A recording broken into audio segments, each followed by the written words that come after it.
The Mafia Lord's Multilingual The Deal in the Dark. Ruby stared at her test paper, the big red F making her stomach twist into knots. Another failed grade. She could already hear her brother Zach's angry voice in her head. "You're so stupid, Ruby," Zach shouted when she got home, slamming his fist on the kitchen table. Their mother, Corey, looked tired as always, dark circles under her eyes from working 3 jobs just to keep food on the table. "Zach, please," their mother whispered weakly. "No, Mom, I'm sick of this." Zach's face turned red with anger. "I work day and night while she can't even pass a simple test." Ruby ran to her small room, tears streaming down her face. She pressed her ear against the thin wall when she heard Zach talking on the phone later that night. "Yeah, I'll do it," Zach said in a low voice. $50,000? For my sister? When do you want her?" Ruby's blood turned cold. What was her brother planning? The next morning, Zach smiled at her for the first time in months. "Hey, Ruby, pack your bags. You're going to stay with my friend. He's a tutor who will help you with your grades." Their mother clapped her hands together, relief washing over her face. "Oh, that's wonderful, Zach. You're such a good brother." But something felt wrong.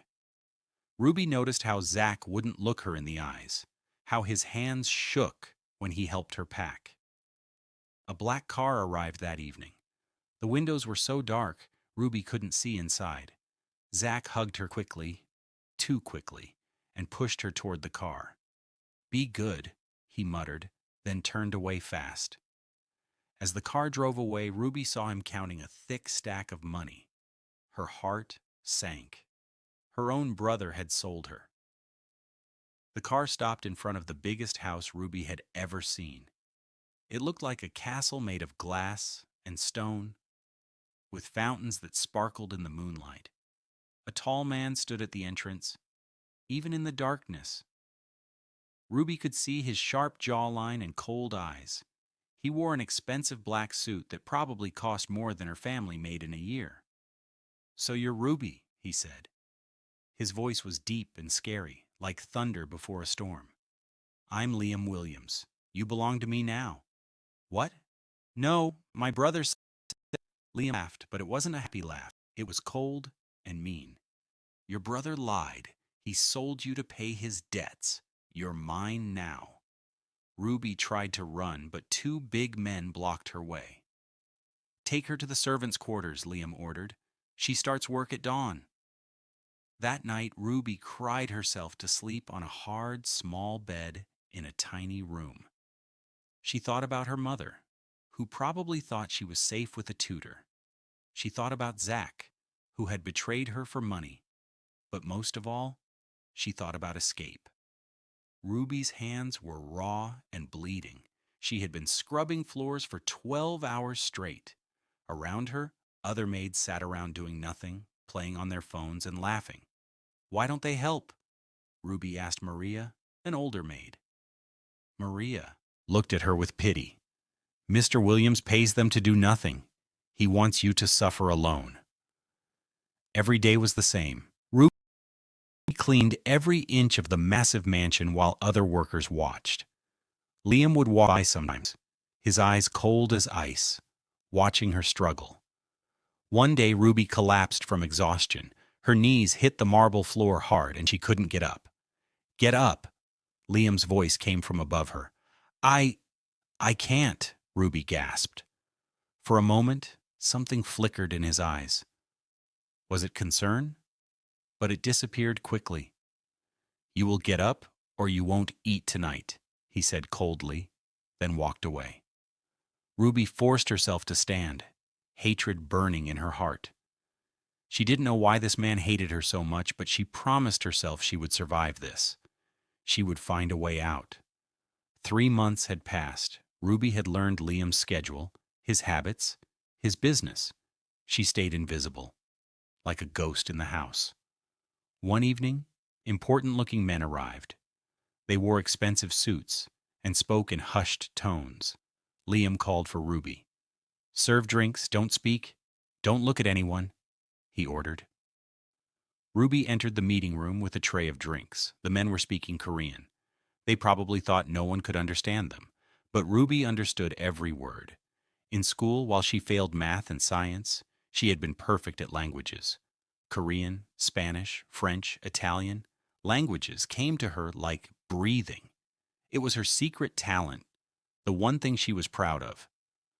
"The fool will sign everything over to us," one man said in Korean, smiling at Liam. "By tomorrow, all his wealth will be in our accounts, and he'll be dead before sunrise." Another laughed. Ruby's hands shook. These men were planning to rob and kill Liam. She had to make a choice. Let him die and maybe go free, or save the man who had made her life miserable. Ruby's heart pounded as she made her decision. As she served Liam his drink, she whispered in his ear, "Don't sign anything. They're planning to kill you." Liam's body tensed, but his face remained calm. He gave her a tiny nod. "Gentlemen," Liam said smoothly, "I need to review these papers with my lawyer first. Shall we continue tomorrow?" The Korean men's faces darkened with anger, but they forced smiles. "Of course, Mr. Williams." After they left, Liam grabbed Ruby's arm. "My office, now." In his office, Liam stared at her with those intense eyes. "How did you know what they were saying?" "I speak Korean," Ruby said simply, "and 6 other languages." "You saved my life? Why?" Ruby looked him straight in the eye. "Because I'm not a monster like you." Something changed in Liam's face. For the first time, he looked at her not with hatred, but with respect. "You're not what I expected, Ruby Jamerson," he said softly. Everything changed after that night. Liam moved Ruby from the servants' quarters to a beautiful room. He bought her new clothes, good food, and most importantly, he started taking her to his business meetings. "You're my secret weapon," he told her.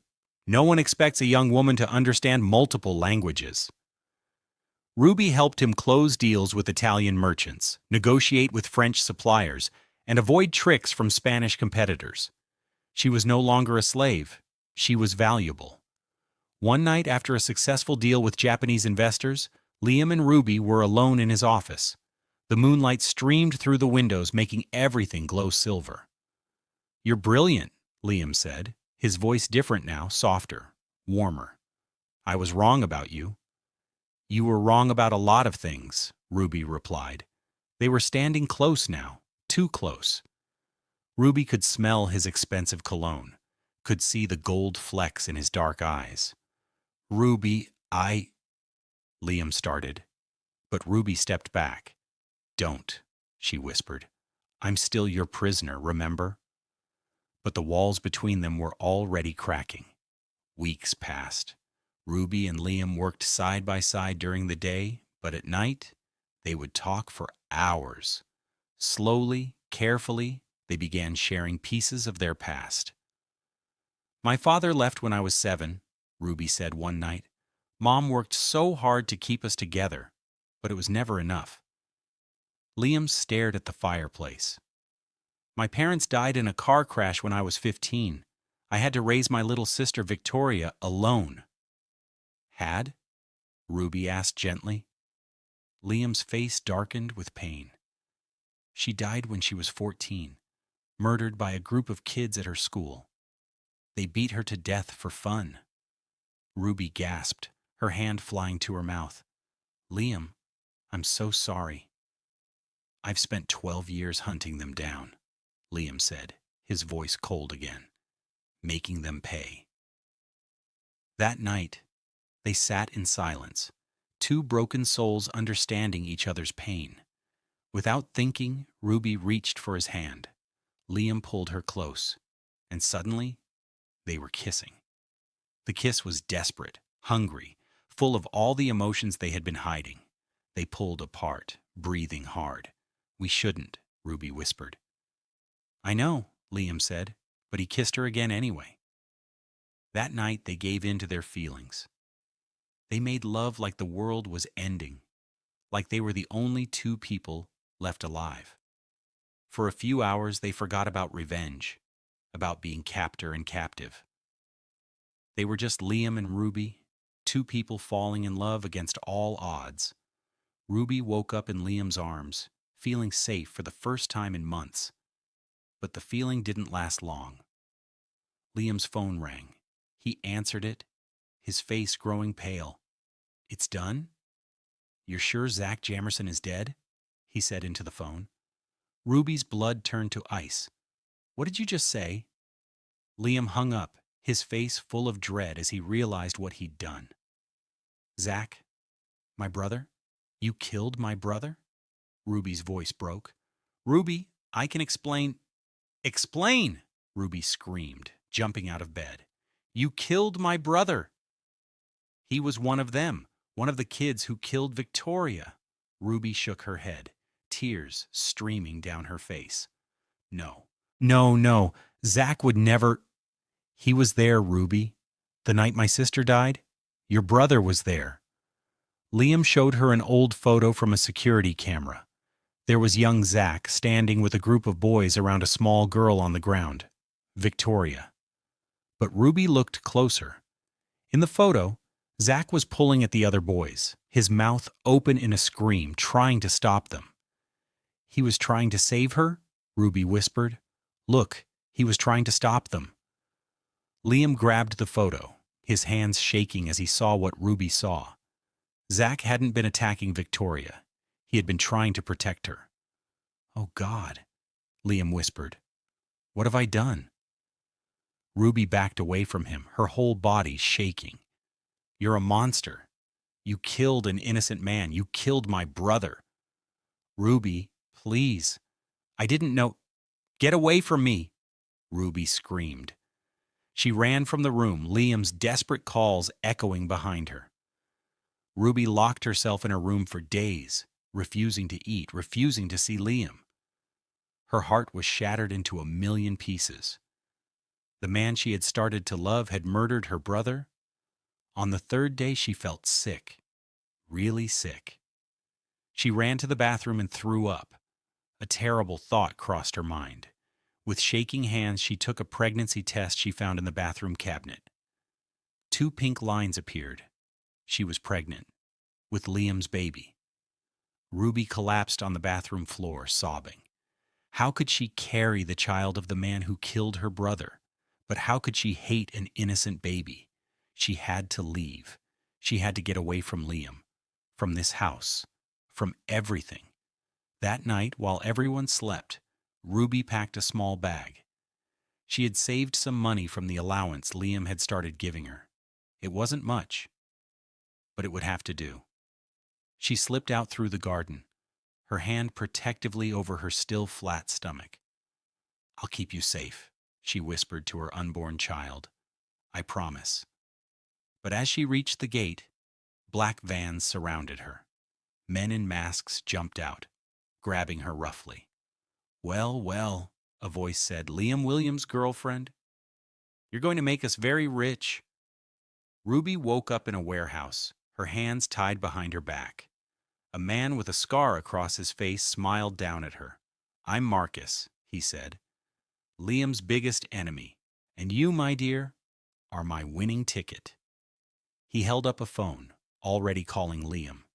"Williams, I have something that belongs to you," Marcus said gleefully. Ruby could hear Liam's voice through the phone, desperate and angry. "If you hurt her, give me everything, every penny, every property, every business, or she dies." "I'll kill you," Liam growled.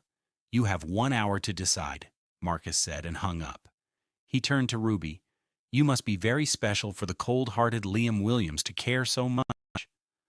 "He doesn't care about me," Ruby spat. "He killed my brother." Marcus laughed. "Oh, but he does care. I've never heard him sound so desperate." Ruby tested her bonds. The rope was loose. These idiots had underestimated her. All those months of hard work had made her stronger than she looked. "You know," Ruby said, buying time as she worked the ropes, "Liam won't give you anything. He only cares about revenge." We'll see about that, Marcus said, turning away to talk to his men. That was his mistake. Ruby had learned a lot in Liam's world. She had watched, listened, and learned how criminals think. And Marcus had made one big mistake. He thought she was just a helpless girl. The rope finally came loose. Ruby waited for the right moment. When Marcus came close again, she grabbed a metal pipe from the floor and swung it hard at his knee. "Ah!" Marcus screamed. Falling to the ground, Ruby ran. Marcus's men chased her through the warehouse, but Ruby was fast and smart. She knocked over shelves to block their path, threw boxes to slow them down. She could hear fighting outside. Liam had arrived with his men. The warehouse became a battlefield. Ruby found a window and smashed it with the pipe. She climbed through, cutting her hands on the glass, but she didn't stop. She ran into the night, blood dripping from her hands, her heart pounding. Behind her, she could hear Liam calling her name, but she didn't stop. She couldn't go back to him. Not after what he'd done. Ruby found shelter in a small motel outside the city. She used fake names, paid in cash, stayed invisible. Her pregnancy was starting to show now, a small bump that reminded her every day of Liam. 3 months had passed when she saw him on the news. Business tycoon Liam Williams has offered $1 million reward for any information about missing woman Ruby Jamerson, the reporter said. Ruby touched her stomach. The baby kicked for the first time, and she gasped. That night, she heard a knock on her door. Her heart stopped. Slowly, she opened it. Liam stood there, looking terrible. He had lost weight, his eyes were red, and he looked like he hadn't slept in months. "Please," he said, his voice broken, "just let me talk." "How did you find me?" "I've been searching everywhere. Please, Ruby, 5 minutes?" Against her better judgment, she let him in. His eyes immediately went to her stomach and his face crumbled. "Is it?" "Yes," Ruby said coldly. "It's yours." Liam fell to his knees. Actually fell to his knees in front of her. "I'm sorry," he sobbed. "I'm so, so sorry. I killed an innocent man. I killed your brother. I destroyed everything." Ruby had never seen him cry before. The powerful, cold Liam Williams was on his knees, crying like a child. "I was so blinded by revenge that I became a monster," he continued. "But you changed me, Ruby. You made me want to be better. And then I destroyed it all." "Yes, you did," Ruby said, her own tears falling. "I know you can never forgive me. I know I don't deserve it, but please, let me provide for you and the baby. Let me make sure you're both safe and cared for." Ruby looked at him. This broken man who had broken her too. "I can't forgive you, Liam," Ruby said quietly. "Every time I look at you, I see my brother's killer." Liam nodded, tears still streaming down his face. "I understand. But," Ruby continued, "this baby deserves to know their father, even if their father made terrible mistakes." Hope flickered in Liam's eyes. "We can't be together," Ruby said firmly. I can't love you anymore. But you can be in the baby's life. We can co-parent, separately." "That's more than I deserve," Liam whispered.